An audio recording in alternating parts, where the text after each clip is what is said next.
Welcome to our YouTube channel infinity classes. तो बच्चों, last lecture में हमने स्टार्ट की थी हमारी एक्सरसाइज 2.1 और हमने उस एक्सरसाइज से 10 क्वेश्चंस तक कंप्लीट भी कर लिया था। आइए हम कंटिन्यू करते हैं हमारी एक्सरसाइज 2.1 को। इस लेक्चर में स्टार्ट करते हैं हमारा क्वेश्चन नंबर 11 से। तो इस क्वेश्चन में भी आपको सिर्फ वही वैल्यूज यूज करनी है जो अभी तक हम शुरू के 10 क्वेश्चन में करते आ रहे हैं।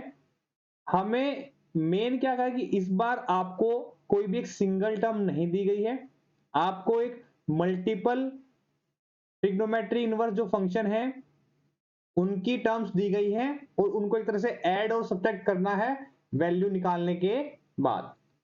तो स्टेप बाय स्टेप क्वेश्चन की ओर बढ़ेंगे और देखेंगे कि हमें सोल्व कैसे करना है और सॉल्यूशन में क्या करना है। तो आइए बात करते हैं हमारे क्वेश्चन नंबर 11 के बारे में।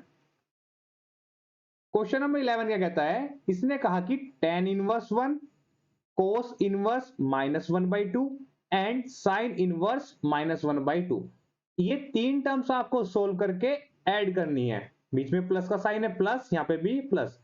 सो फर्स्ट हम क्या करते हैं, हम तीन टर्म को एक साथ सोल्व नहीं कर सकते, तो हम क्या करेंगे भाई, वन बाई वन सोल्व कर लीजिए, है ना भाई, वन बाई वन सोल्व कर लीजिए और ऐड बाद में कर देंगे।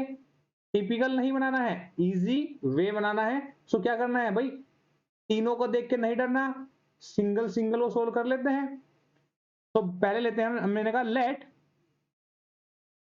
tan inverse 1 equal to y1। y1 अभी तो हम y मान रहे थे, क्यों, क्योंकि हमें सिंगल टर्म दी गई थी। अब हम मान लेते हैं क्या, y1 मान लेते हैं। सो y1 क्या, ये आपका माना, तो इंप्लाइज क्या करता है यहां से, tan y1 इक्वल टू क्या हो जाएगा 1, और 1 में किसकी वैल्यू होती है, tan π/4, tan से tan कैंसिल आउट, तो y1 की वैल्यू क्या गई, π/4, इक्वेशन नंबर 1। क्लियर है जी।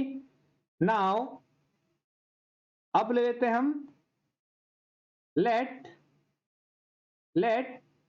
cos इनवर्स -1/2 इक्वल्स टू क्या लेते इसको, y2 ले लीजिए।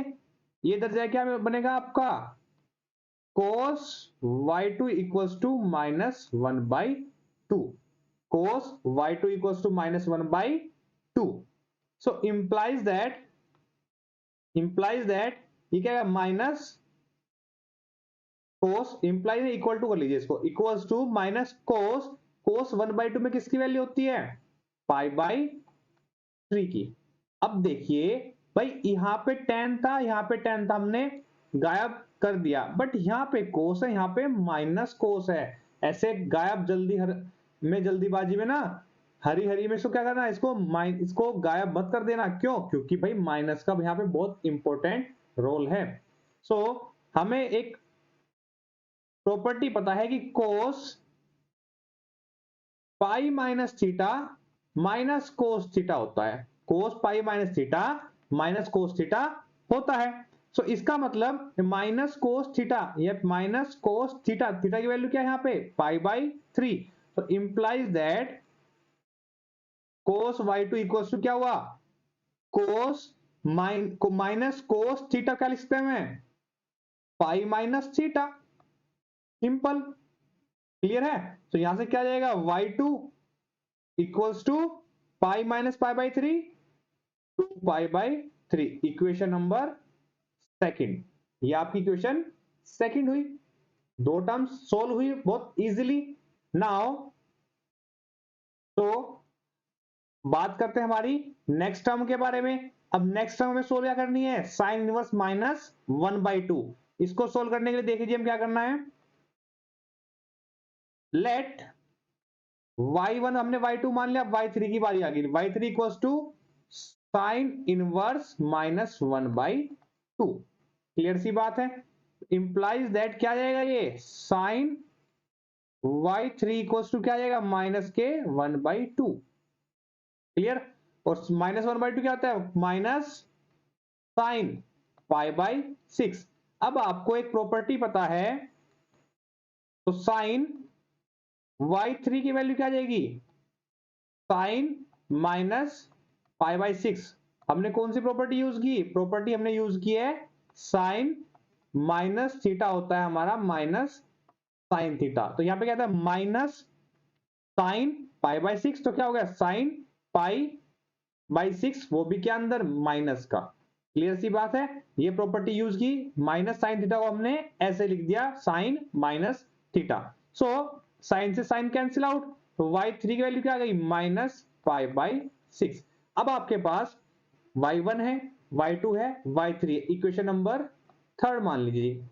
निकालना क्या है आपको, ऐड करना है। सो add equation first second and third, तीनों इक्वेशन को ऐड कर देंगे। अब ऐड करके देखिए क्या आएगा आपके पास, y1 plus y2 plus y3। अब y1 की वैल्यू क्या थी आपकी, ध्यान कीजिए, y1 की वैल्यू देखिए, y1 की वैल्यू ये है आपकी पाई बाई 4 और y2 की वैल्यू है 2 पाई बाई 3। इनको ऐड कर देंगे हम। ऐड करने में देखना, तो क्या वैल्यू थी आपकी, pi by 4 plus 2 pi by 3 और प्लस, और ये है माइनस, तो क्या जाएगा माइनस पाई बाई 6। एलसीएम ले लीजिए इनका, एलसीएम लिया हमने, कितना आएगा 12 एलसीएम आएगा। 4 3 जा 12, 3 पाई, 3 4 जा 12, 8 पाई और 6 2 जा -2।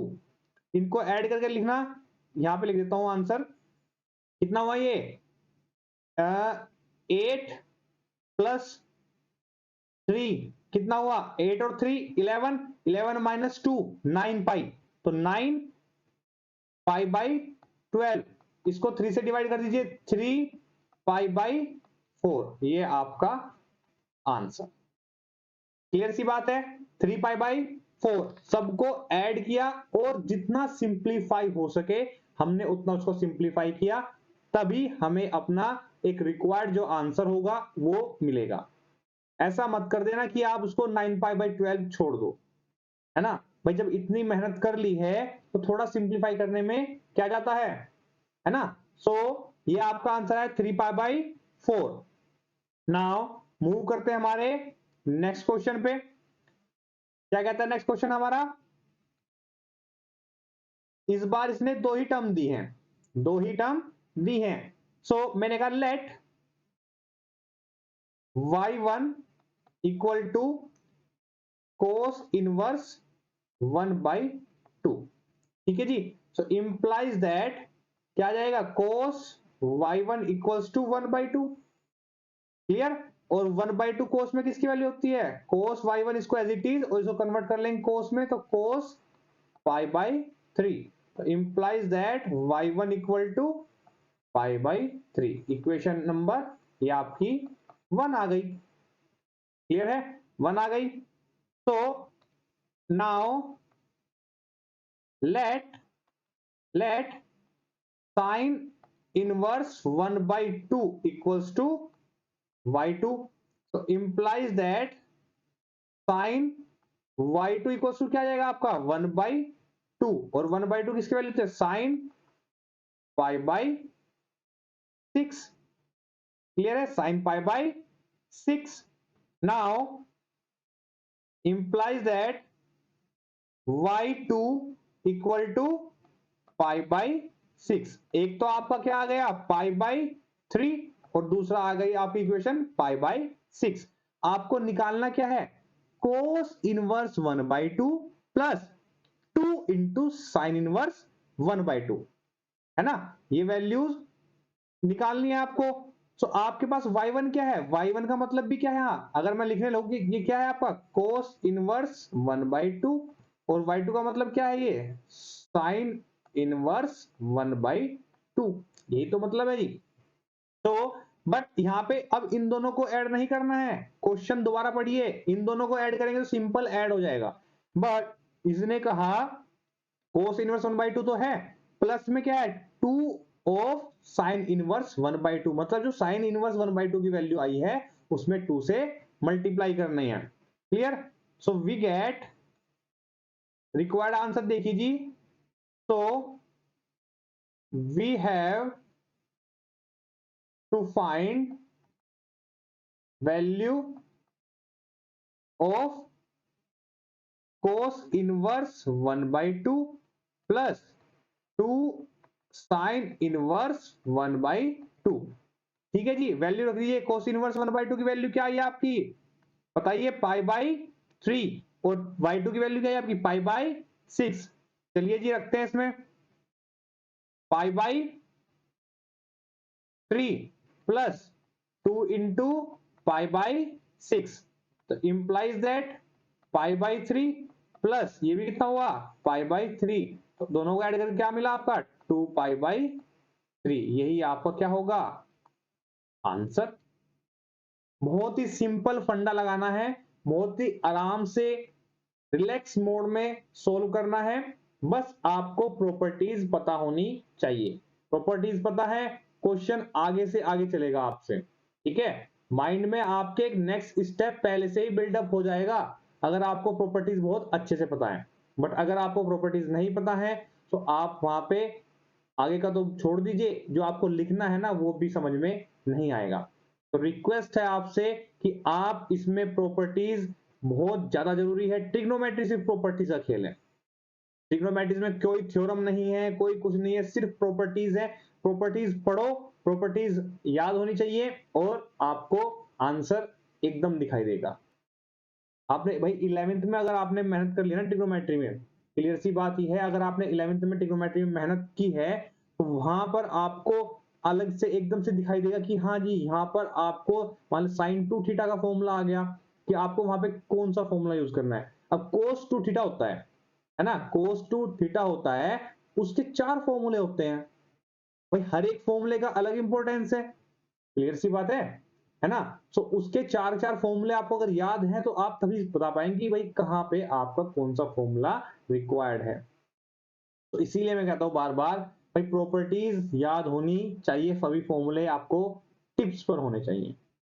आइए बात करते हैं हमारे नेक्स्ट क्वेश्चन के बारे में।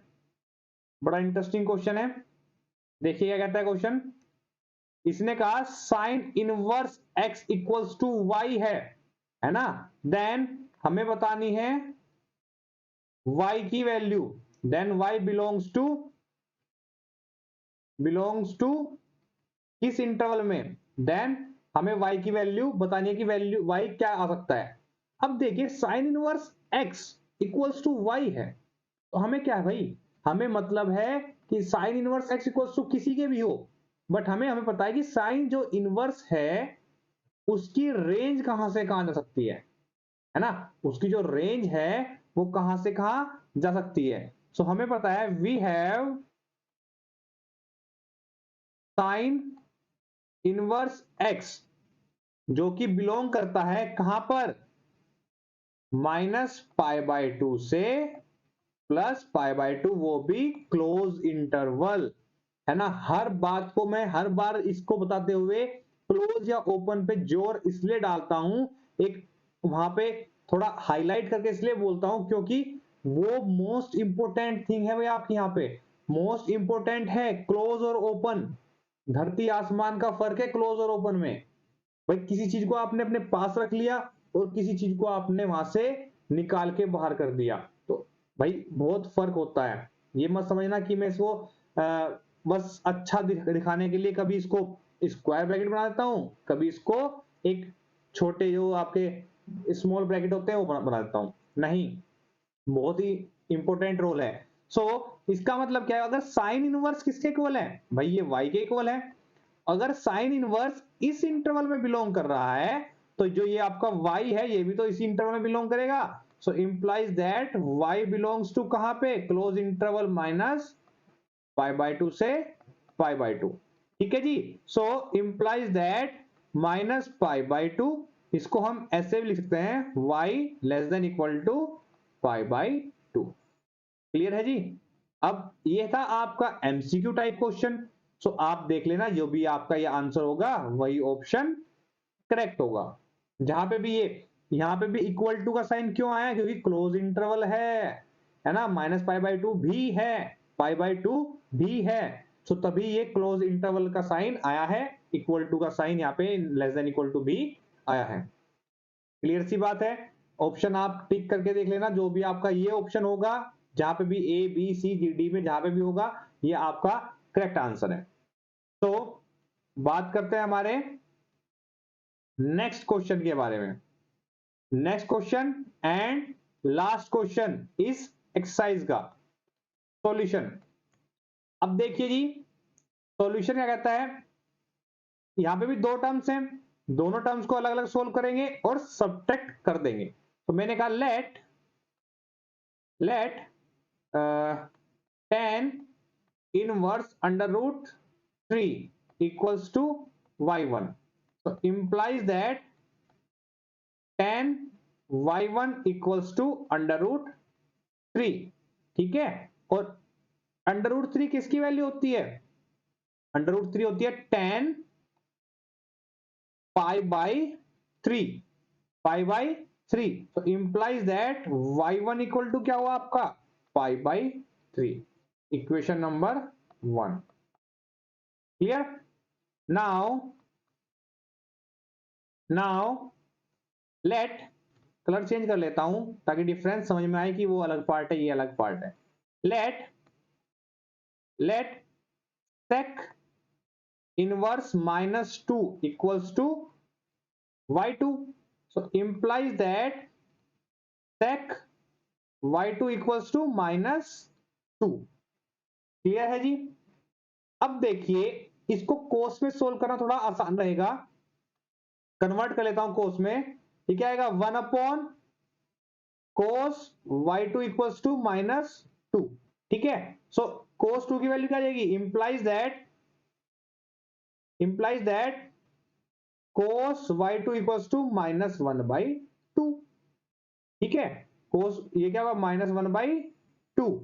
सो देखिए कि क्या वैल्यू आपकी, ये cos y2 क्या वैल्यू -1/2।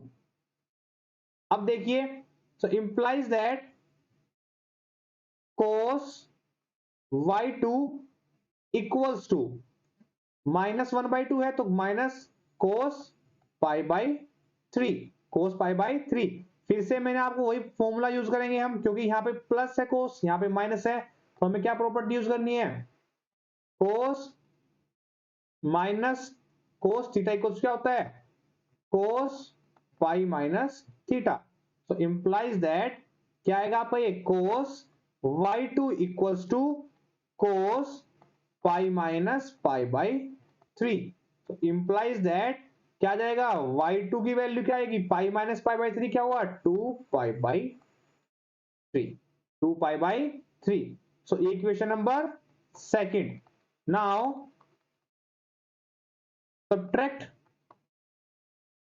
इक्वेशन सेकंड किसको सब्ट्रैक्ट करनी है, कहां से, फ्रॉम 1 में से सेकंड को सब्ट्रैक्ट करना है, मतलब y1 माइनस y2 करना है, और y1 की वैल्यू क्या थी आपकी, π/3 माइनस 2π/3, सिंपल क्या आएगा, -π/3। तो आपको पता है कि जो इंप्लाइज दैट, आंसर क्या है आपका, आंसर लिख देते हैं अलग कलर से, इंप्लाइज दैट क्या था ये आपका,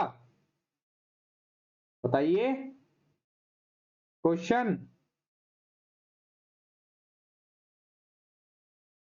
tan inverse under root 3 minus sec inverse -2। ठीक है, ये आपका क्या आया, ये आपका एक आंसर,